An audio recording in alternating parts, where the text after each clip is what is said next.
The organist from my last church grew up at our church. And last spring, she sent me a link to a Facebook group called Picturing Bristol.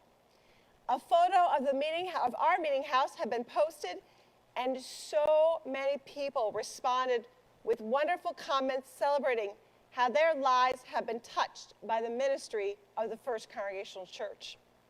They shared memories of how they were baptized or married here, or had attended a baptism, wedding, or memorial service for a family member or friend.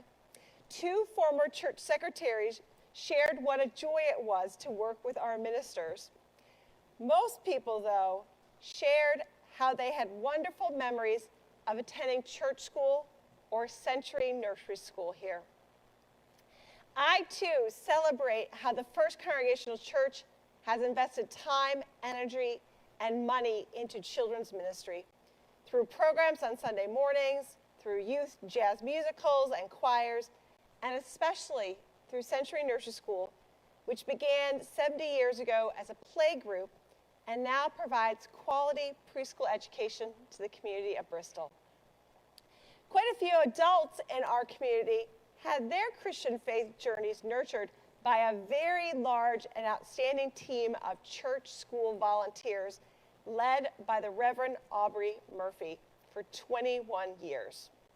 Murph, as he was known to many, felt particularly called to youth and children and religious education. However, he was not the first staff member that FCC called to religious education. In 1940, the church called Miss Alice Cook as the director of religious education. And she served in this ministry for 17 years, beginning lots of new youth programs, including the Motion Choir, which my former organist and her very good childhood friend Mimi, who was also a part of this church, they brought to the church in South Windsor, continuing to nurture even more children. So the influence of Miss Alice Cook has lived on for decades. FCC's commitment to faith nurture of children and youth began even farther back than 1940, though. In 1912, when the YMCA project in town did not come to fruition, the church built the parish house. According to church history written by Dorothy Manchester, the vision for the parish house was to provide space for youth and for the entire community to gather.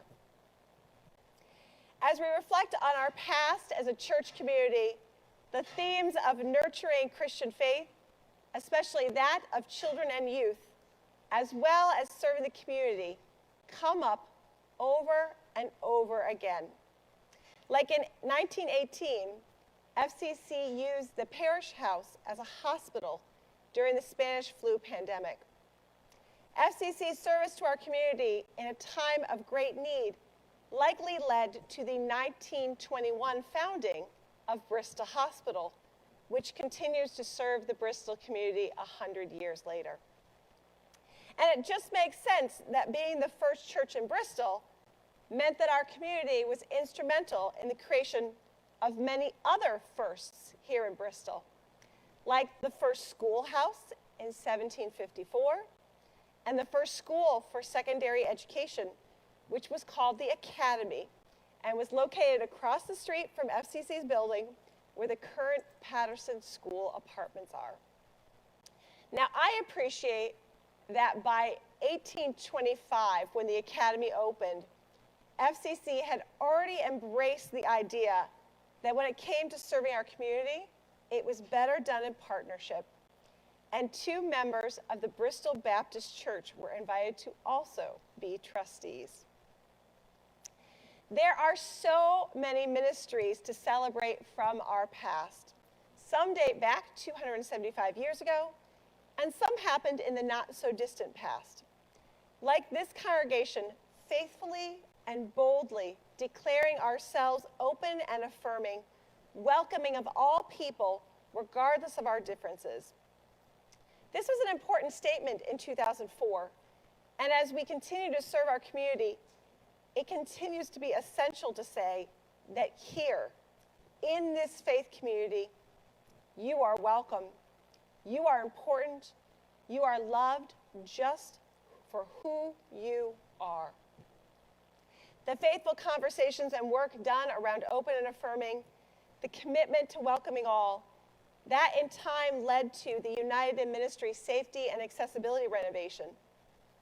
And I couldn't even begin to talk about how many years and how many people were involved in planning for and raising the $1.6 million for this much needed renovation.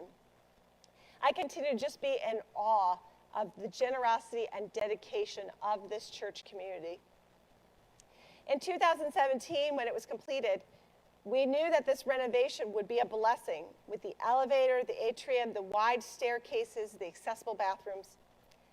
We could not have guessed what a blessing it would be during a pandemic, because it enabled us to continue welcoming in the community by providing each group with their own separate entrances and bathrooms.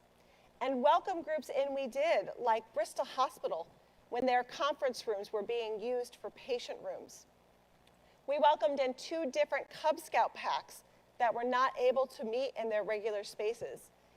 And St. Vincent de Paul Homeless Shelter, who began to use the White House in December of 2020 when they needed more space to house people during these cold New England winter months. There is so much to celebrate about the past 275 years of ministry.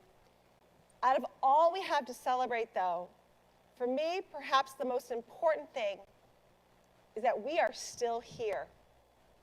As the world has changed around this community of faith, there have been times when we have paused, faltered even, not known where to go next.